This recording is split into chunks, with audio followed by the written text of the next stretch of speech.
Good morning, y'all. I recognize that I used those exact words.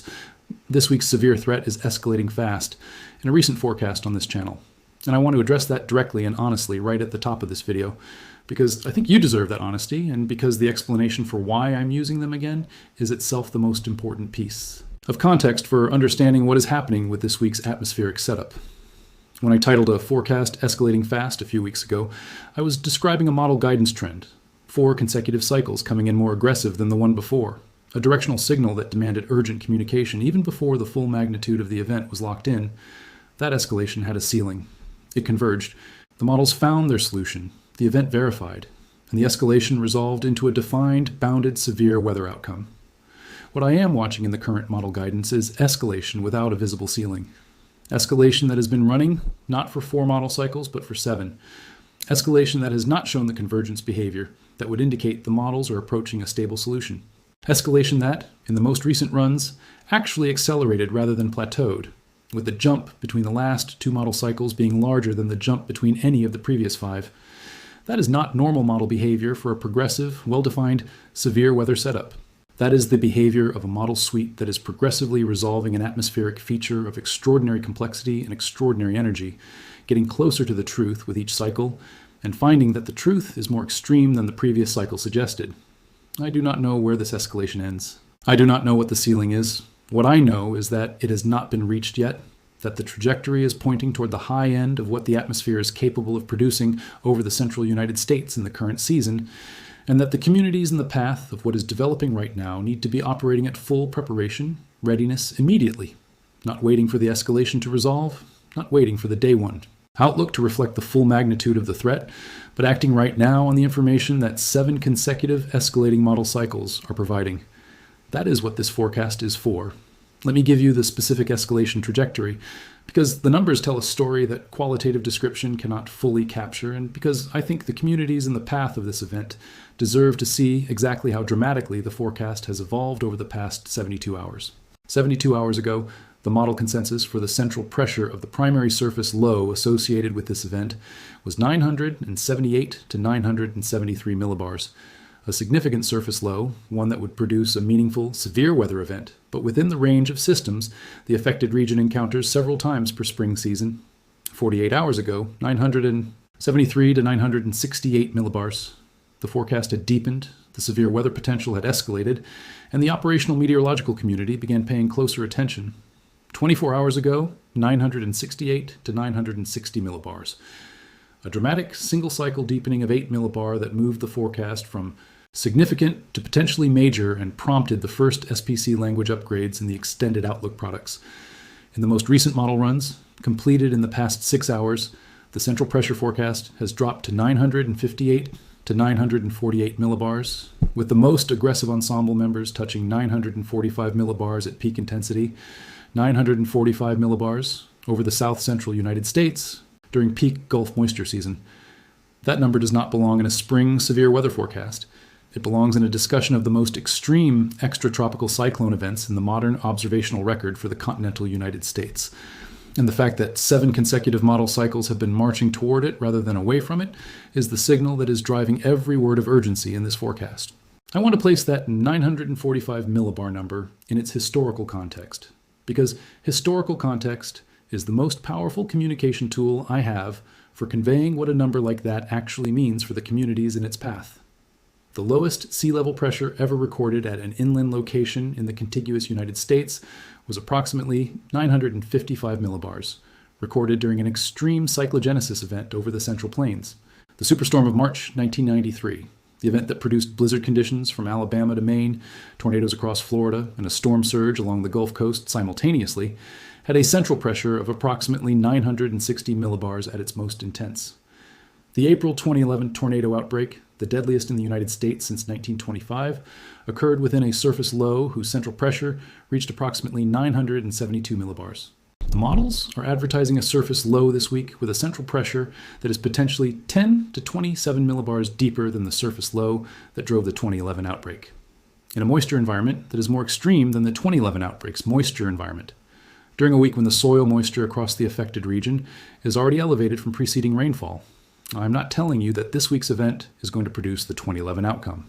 I'm telling you that the atmospheric parameters being advertised for this week exceed the parameters of the 2011 outbreak in ways that demand exactly the preparation response that a potential 2011 level event demands. Please act on that accordingly. The physical mechanism that is driving the escalation, that has been producing deeper and deeper surface low forecasts with each successive model cycle, is a trough. Interaction that the models have been progressively resolving over the past 72 hours, and that I want to explain carefully because understanding it is understanding why the escalation is real rather than noise. Two upper-level troughs are currently approaching the western United States from separate directions. The first is a deep, negatively tilted shortwave trough currently over the central Pacific, carrying strong cyclonic vorticity and a vigorous jet streak on its southern periphery.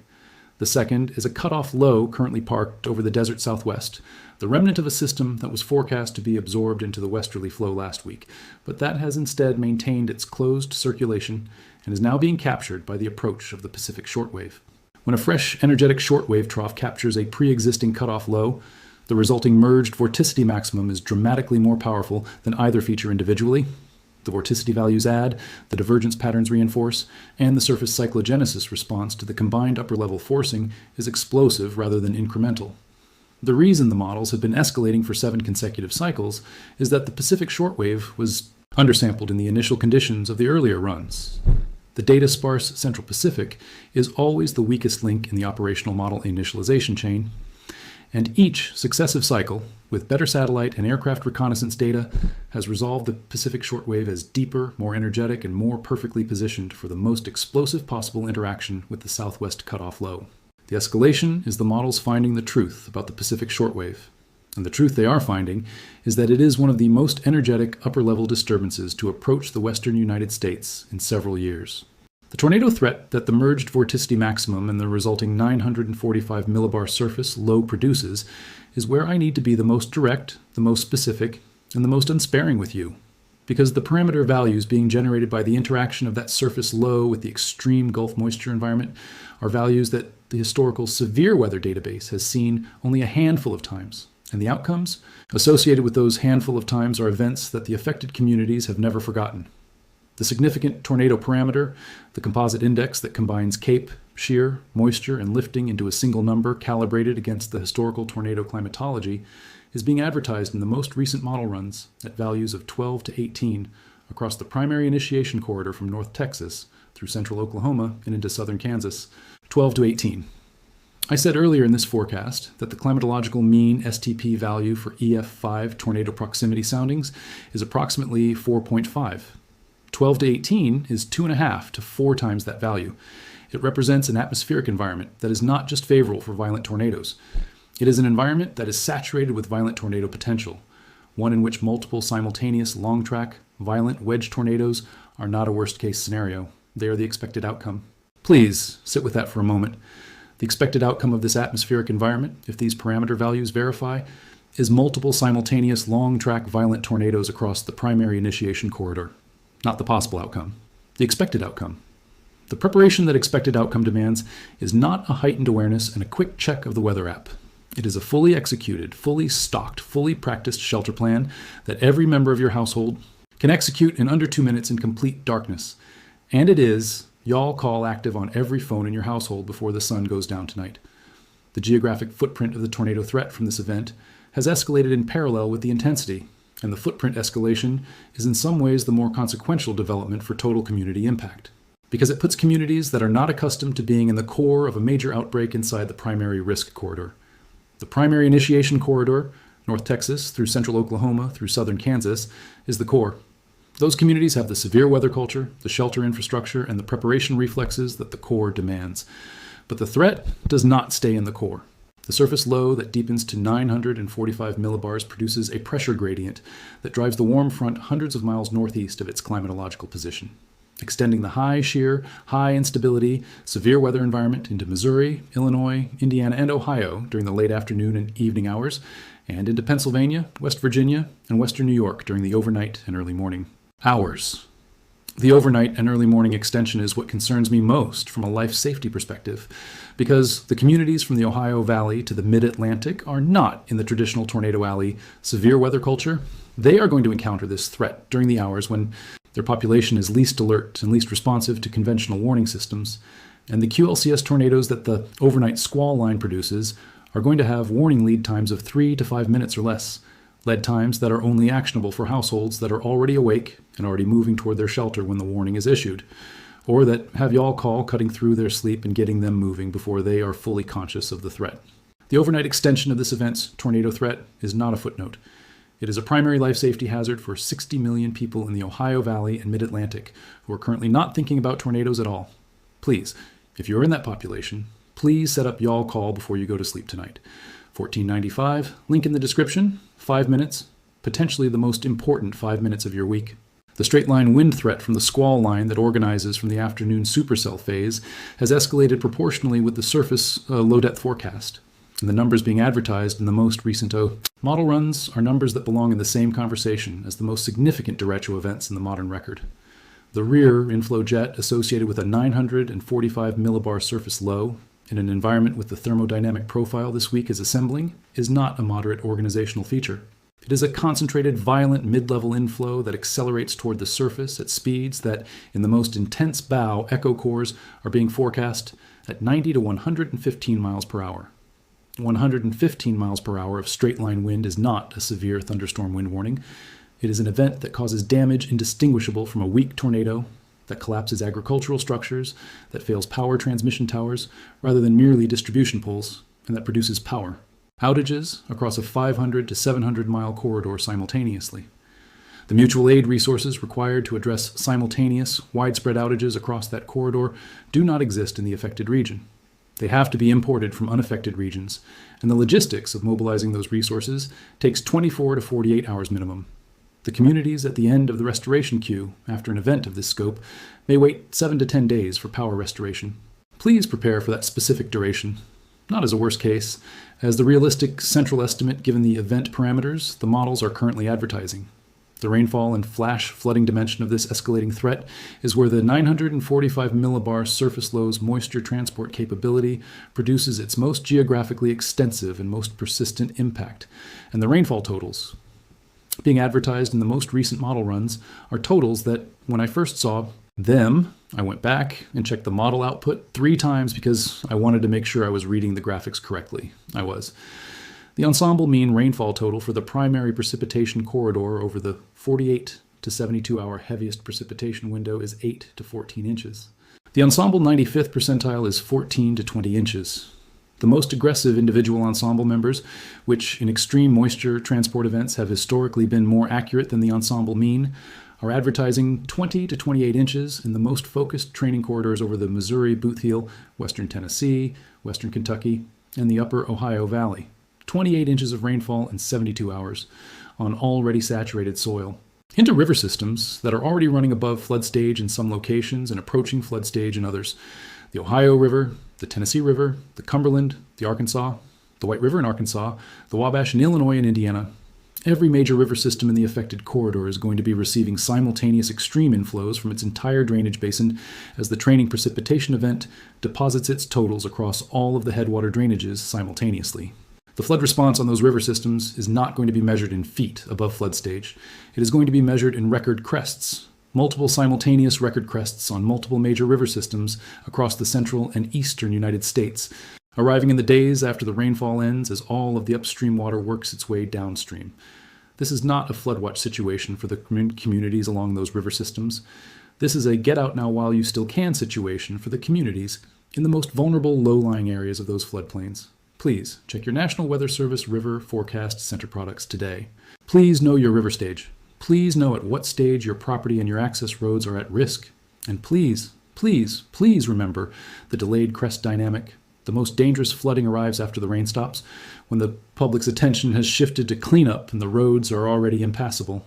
The hail, threat from the supercell initiation phase, has escalated in direct proportion to the CAPE values, which in the most recent model runs have climbed to 4,000 to 5,000 joule per kilogram across the primary warm sector. Values I addressed in detail in the previous escalation forecast, and that remain at those extraordinary levels in the current guidance. 5,000 joule CAPE supports updraft intensities within the strongest supercell cores of 200 miles per hour or more. 200 mile per hour updraft speeds support hailstones of 4 to 6 inches in diameter, softball to grapefruit sized, in the absolute peaks of the most extreme storm cores. grapefruit-sized hail. I want you to understand what that means physically. A grapefruit-sized hailstone weighs approximately 1 pound. Falling from 35,000 feet, it reaches a terminal velocity of approximately 100 miles per hour. The kinetic energy at impact is equivalent to a 1-pound object traveling at highway speed striking a stationary surface. It does not dent vehicle roofs. It punctures them. It does not crack residential roof decks. It collapses them. It does not break skylights. It destroys them completely.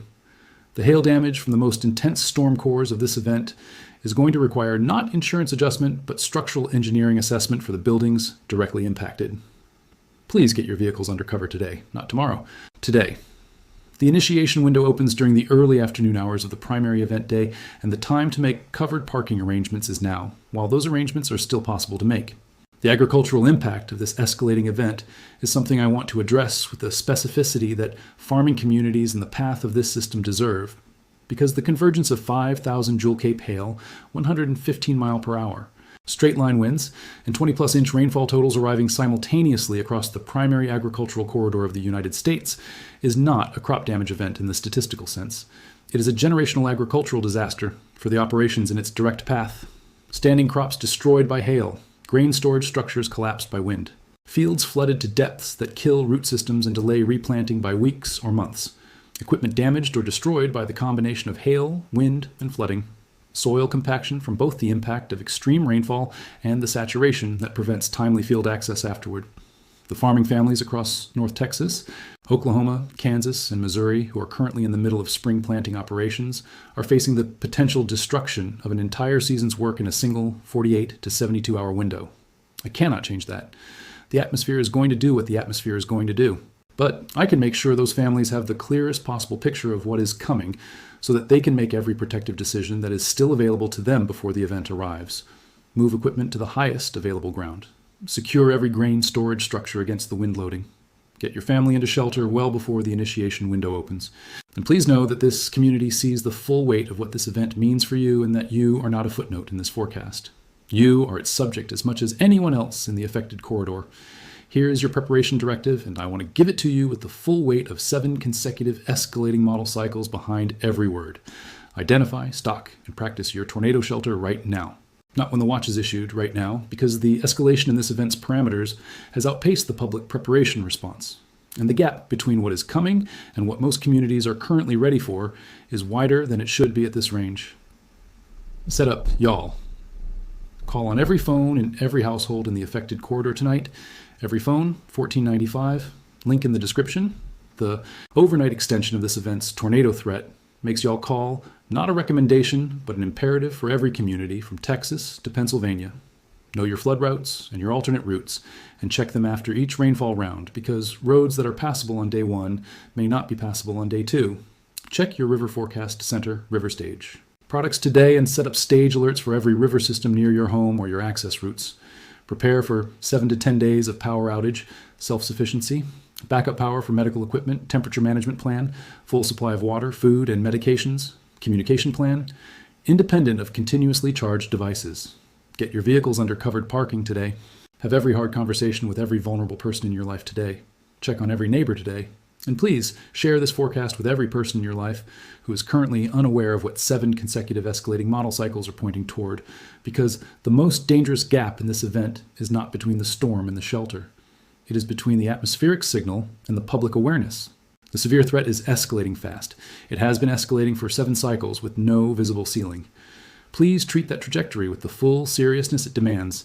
I'm going to be live from first initiation through the last flood crest on every major river system in the affected corridor.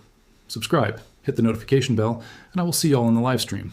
I love every single one of you. Stay safe out there.